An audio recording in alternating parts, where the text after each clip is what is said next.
GPS navigation. Navigation on the water is very different from driving your car. When you travel by car, you can follow roads. Although it is possible to select the wrong road or route to your destination, you generally won't run into big rocks or hazards, as long as you stay on the marked road. But there are no roads on the water. This is the challenge of navigating a boat, because unseen hazards may be just below the surface of what looks like safe water. Incorrect use of electronic navigational devices can increase the potential of coming across these hazards if the skipper uses the wrong datum or outdated electronic charts, or inappropriate modes that don't show navigation aids or hazards. And not every GPS unit is completely accurate, either because it is set with the wrong datum or has outdated software, and like any other electronic equipment dependent on battery power, don't rely on it by itself. In a number of fatal marine incidents, boats have run aground or into obstructions where people have relied on their GPS systems alone. A GPS is no substitute for sound watchkeeping and navigational practices, and should only be used in conjunction with other aids to navigation. All GPS units operate on the same basic principle. There are satellites in orbit, and the distance between these and your receiver, and some reference point, provides a pretty exact measure of where you are on the surface of the Earth. There are numerous GPS receivers available on the market. Basically, they're either handheld or mounted. Mounted ones are generally larger and have the ability to display a chart or map of your surroundings. In Australia, a GPS will determine your position with reference to a fixed point or datum, called WGS 84. This is the same reference point used for most nautical charts. When you turn your GPS on, it will tell you what datum it is using. Make sure it is WGS 84.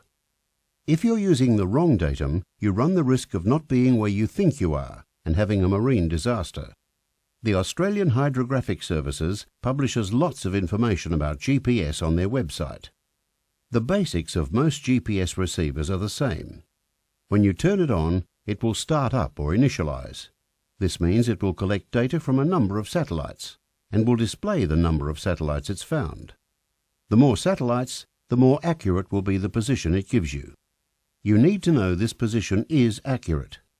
Maritime Safety Queensland is rolling out a number of verification marks around Queensland, so you can check your startup position before you head out on a trip. A list of these can be found on the Maritime Safety Queensland website. Check your chart datum at this time too, and make sure you're using WGS 84. The charts found on your GPS will show your position that it has calculated for you on the chart that it has in memory. The coastline does change with time and developments. An alternative to the chart display is the highway display. This will show your position, usually at the bottom of the screen, as an arrow with a line going up the screen and into the distance, showing the direction in which you're travelling. Each part between waypoints is known as a leg. You may also have a waypoint listed that can be displayed on the receiver. You can usually name waypoints once you've saved them so they can be reused on later voyages. Using waypoints can make your voyage safer, but you should never rely totally on the accuracy of your GPS. You must keep a proper lookout at all times, using sight and hearing. This is an international law. Your GPS can only help you navigate. It can never do the whole job for you. You should always verify what the GPS is telling you by referring to a nautical chart or beacon-to-beacon book. Your GPS may have many features. Consider some additional training from your supplier, your boat-safe trainer, the Volunteer Coast Guard or Volunteer Marine Rescue to improve your knowledge and understanding of the unit and how it can help you navigate. You should always remember the following points. Masters must maintain a proper lookout while underway to identify any approaching hazards. Masters must travel at an appropriate speed so they can take action in the event of an emergency. You're advised to switch the unit on and select the correct chart datum before you depart on your trip. If you can, use the verification mark to check this. GPS units require some time to initialize, and the master needs time to assess the accuracy of the position information before leaving. The accuracy of GPS units can be compromised by power failures or poor connections. Always ensure your electronic chart is updated with supplier upgrades, and check the date on your electronic chart. A GPS position isn't a real position until you plot it on a chart. When going to a waypoint in a straight line, check what's between your boat's initial location and the waypoint.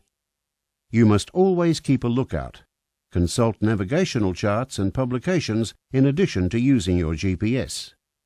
Be aware of areas under construction or development, as hazards may change frequently. A good way of maintaining safety information is through Notice to Mariners, which can be found on the Maritime Safety Queensland website.